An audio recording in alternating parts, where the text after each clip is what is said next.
Bonjour, c'est en 1999 que se déroule mon EMI. J'ai deux enfants en bas âge qui sont atteints de la varicelle et complètement inconscients de la nature du danger pour qu'un adulte qui ne l'a pas contracté dans son enfance, je les soigne et je suis contaminé. Cela tourne au drame en fait, très rapidement. J'ai beaucoup de chance dans le sens où le médecin de famille passant régulièrement à la maison pour mon garçon qui a quelques soucis pulmonaires suite à sa varicelle, tombe à l'instant où tout peut basculer, c'est-à-dire je suis déjà dans le coma probablement, cyanosé, et elle appelle les pompiers donc et qui me transportent d'urgence au CH de Thiers. Les 3 jours qui suivent sont critiques. On annonce à ma famille que c'est terminé probablement, qu'on ne pourra pas me sauver. Je suis comme un noyé, radio des poumons blanches, tous les organes sont touchés et je suis dans un état de fièvre extrême. Ces 3 jours passés, il se trouve que la fièvre tombe un petit peu et que des personnes en réanimation trouvent un traitement approprié qui permet de me sauver. On me maintient en me sédatant dans un coma artificiel. Ce coma aura donc duré au total pas loin de 3 semaines. Donc au courant de ces 3 semaines, eh bien, il s'est passé des tas de choses pour moi. J'ai voyagé beaucoup en fait. Le premier des voyages, il est plutôt imaginaire.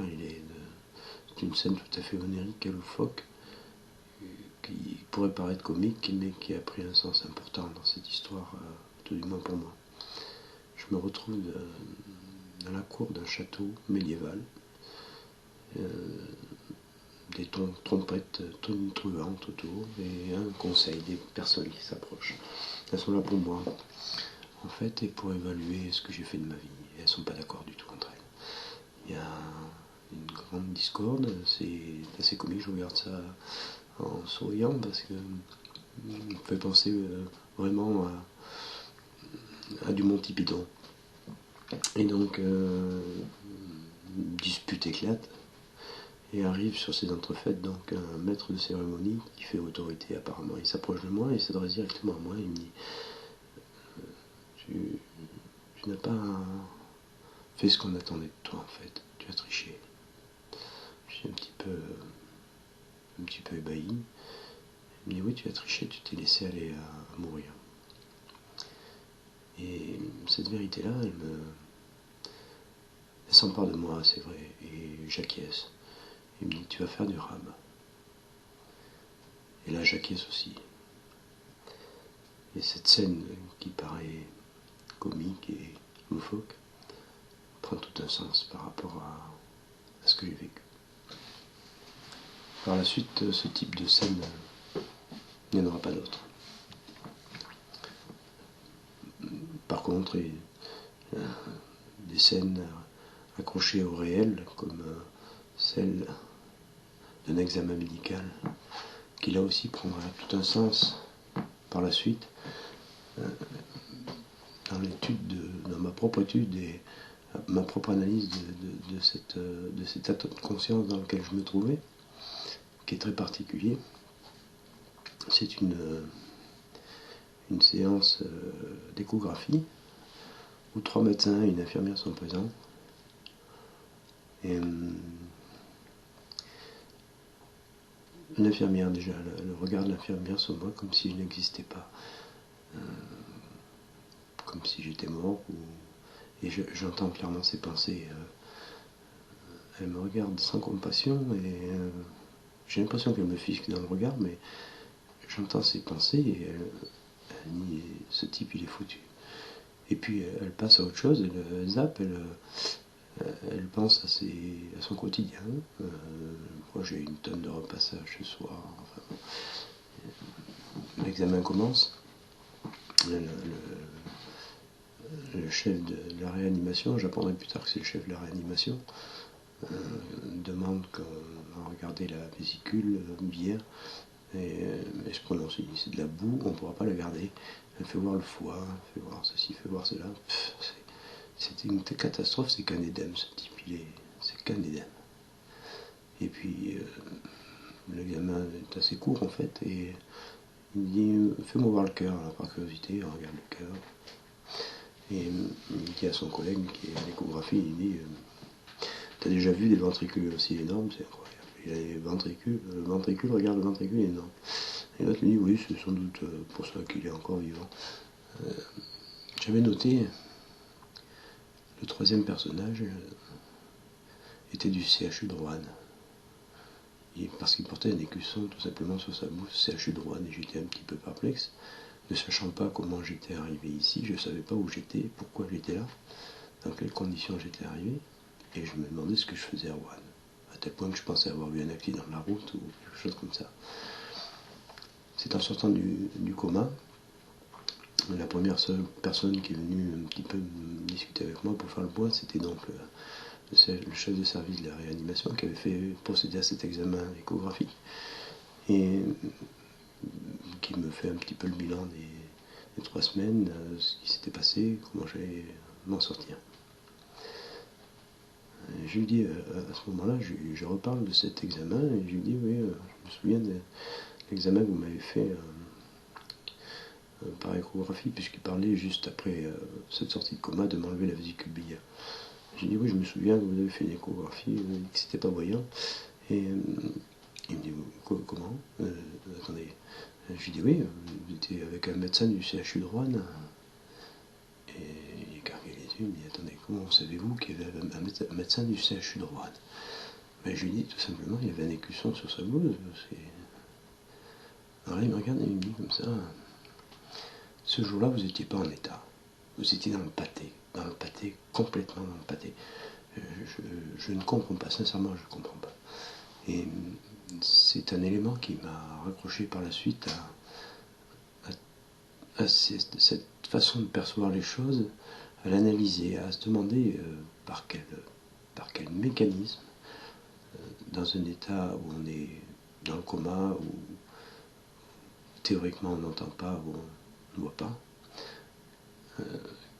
qu'est-ce qui est mis en œuvre pour entendre, voir, se déplacer dans une pièce, aller voir un écran qui est pas dans votre champ de vision, puisque je suis allé voir balayer l'écran auquel je n'ai rien compris d'ailleurs. Je ne suis pas spécialisé échographie. Si vous avez déjà regardé une échographie à un écran, il faut déjà être un petit peu spécialisé, je pense. Bref, cela m'a raccroché. C'est pour moi une preuve qu'il se passe quelque chose de vraiment extraordinaire à ce moment-là. Ça ne s'est pas arrêté là. Je me suis baladé de salle en salle, toujours avec le même élément déclencheur, la curiosité. Tantôt parce que j'entendais un mot bizarre, tantôt parce que j'entendais une conversation étrange, et je me projetais tout de suite, un zoom ultra rapide qui me projetait dans un lieu, et ça pouvait être dans une pièce à côté, dans une pièce beaucoup plus loin, voire à des centaines de kilomètres. Ce qui est difficile à avaler, et pourtant à ce moment-là, rien ne paraît plus simple, rien ne paraît étonnant. Dans ce sens-là, je comprends ce qu'ils disent dans leurs expériences, avoir le sentiment d'un retour à la maison, c'est-à-dire que on est bien chez soi, quoi. Dans cette situation-là où l'esprit, ou je ne sais quoi, l'âme ou autre chose prend une dimension vraiment différente et les barrières n'existent plus. Il y aura aussi des balises importantes, c'est-à-dire des visions de scènes qui vont me servir de balises dans ma vie par la suite. Elles s'avèreront tout exact, une dizaine. C'est en sortant de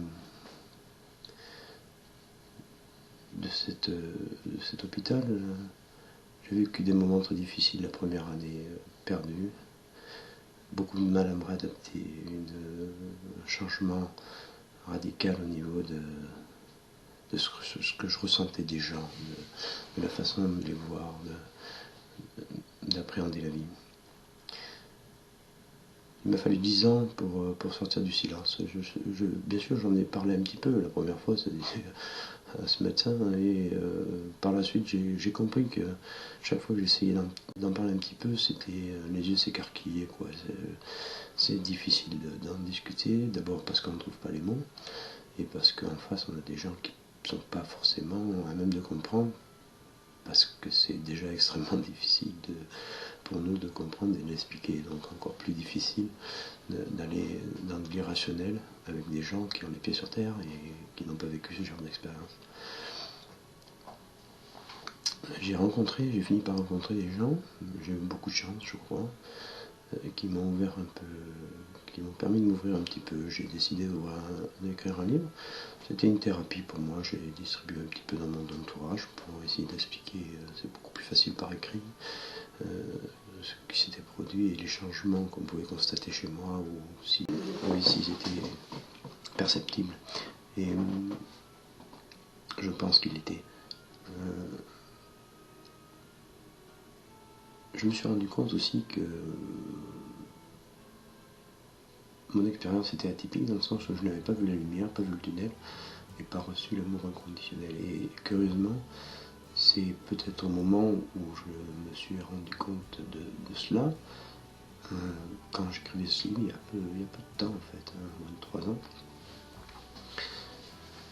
que c'est arrivé. C'est arrivé l'état d'éveil dans une situation banale de tous les jours, en me promenant dans un supermarché.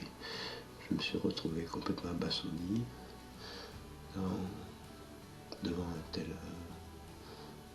tel état de fait et la situation dans laquelle je me suis trouvé dans ce qui est l'état de conscience et ma perception de tout ce qu'il y avait autour de moi, des gens. Et oui, je n'irai pas plus loin sur ce sujet parce que j'ai beaucoup de mal à m'exprimer là-dessus. Je crois que d'autres l'ont fait et le font très bien. Il faudrait des heures pour en parler. Il faudrait finir mon témoignage en expliquant la motivation qui me pousse à produire cette vidéo aujourd'hui. Simplement, on constate tous les jours et depuis quelque temps une ultramédiatisation du phénomène EMI, et qui ne va pas forcément dans le sens, enfin, tout du moins des miennes. Après, j'aimerais que les EMistes se prononcent là-dessus. On les entend pas beaucoup et c'est normal.